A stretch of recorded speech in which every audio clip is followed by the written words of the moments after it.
मुख्यमंत्री देवेंद्र फडणवीस दिल्ली दौऱ्यावर भाजपच्या वरिष्ठ नेत्यांची भेट घेणार असल्याची शक्यता। दिल्ली दौऱ्याचं कारण मात्र अद्याप गुलदस्त्यात। जिल्हा परिषद आणि पंचायत समितीतील यशानंतर पंतप्रधान मोदींकडून महायुतीचं अभिनंदन।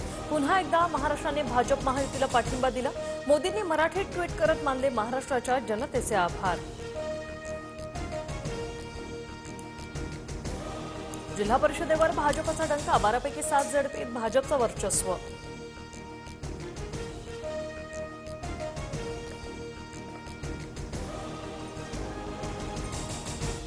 पंचायत समितीवरही भाजपचा झेंडा, 125 पैकी 52 पंचायत समितीवर भाजपची एकहाती सत्ता।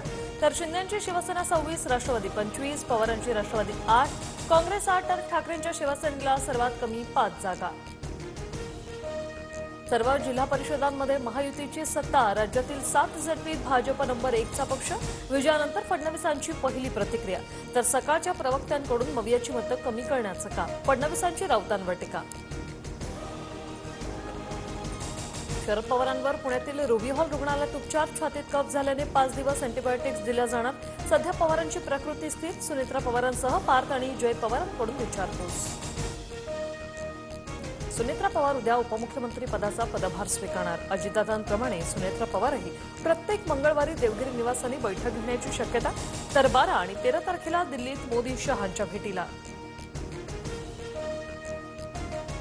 पुणे जिल्हा परिषदेत दादांच्या राष्ट्रवादीची एकहाती सत्ता, सर्वाधिक 39 जागा जिंकत राष्ट्रवादीला स्पष्ट बहुमत। मोठ्या विजयानंतर कार्यकर्त्यांना आणि नेत्यांना अश्रू अनावर, विजयी उमेदवारांनी सुनेत्रा पवारांसह पार्थ पवारांची घेतली भेट। रायगडमधील निकालानंतर तटकरे कुटुंब भावूक, अजितदादांची आठवण काढताना अनिकेत आणि अदिती तटकरे यांना कोसळलं रडू। तर विजय अजितदादांना समर्पित असं म्हणत सुनील तटकरे यांच्याकडूनही आदरांजली।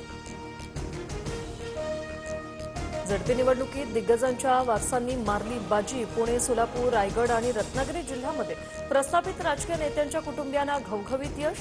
वळसे पाटील, सावंत, सातपुते, गोगावले आणि जाधव कुटुंबियांचं वर्चस्व कायम।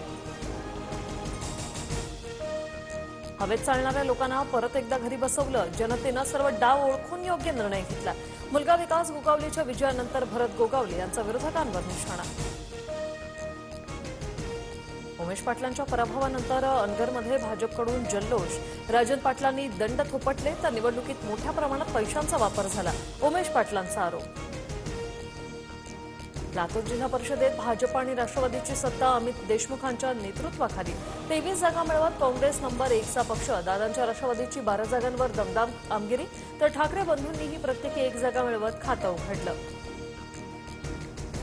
सिंधुदुर्ग जिल्हा परिषदेवर भाजपची एकहाती सत्ता, तब्बल 27 जागा जिंकत स्पष्ट बहुमत। शिंदेंच्या शिवसेनेला 14 जागांवर समाधान मानावं लागलं, तर ठाकरेंची शिवसेना केवळ 3 जागांवर अडकली। सोशल मीडिया स्टार करेगावच्या माजी सरपंच निर्मला नवलेंना पराभवाचा धक्का, भाजपच्या मनीषा पाचंगेंनी धूळ चारली, नवलेंचा 393 मतांनी झाला पराभव। इंदापूरच्या बावडा गटातून हर्षवर्धन पाटलांच्या कन्या अंकिता पाटील यांचा विजय। बोरी गणातून कृषी मंत्री दत्तात्रय भरणेंचे पुत्र राष्ट्रवादी श्रीराज भरणेही विजयी। अजितदादांच्या अकाली निधनानंतर कोल्हापूरकरांची राष्ट्रवादीला साथ, 20 जागांवर विजय, तर सतेज पाटलांची पुन्हा एकदा महायुतीत विरोधात एकहाती झुंज, 15 जागा पटकावल्या। डॉक्टर नरेंद्र जाधव समितीकडून त्रिभाषा सूत्रीचा अहवाल मुख्यमंत्री देवेंद्र फडणवीस यांना सादर। अहवाल अधिकृत निर्णयासाठी राज्य मंत्रिमंडळासमोर ठेवला जाणार। T20 विश्वचषकात 15 फेब्रुवारीला भारत-विरुद्ध पाकिस्तान सामना, आयसीसीने फटकारल्यामुळे पाकिस्तानला भारताविरोधात सामना खेळावा लागणार। भारताविरोधात खेळण्यास पाकिस्तानने आधी नकार दिला होता।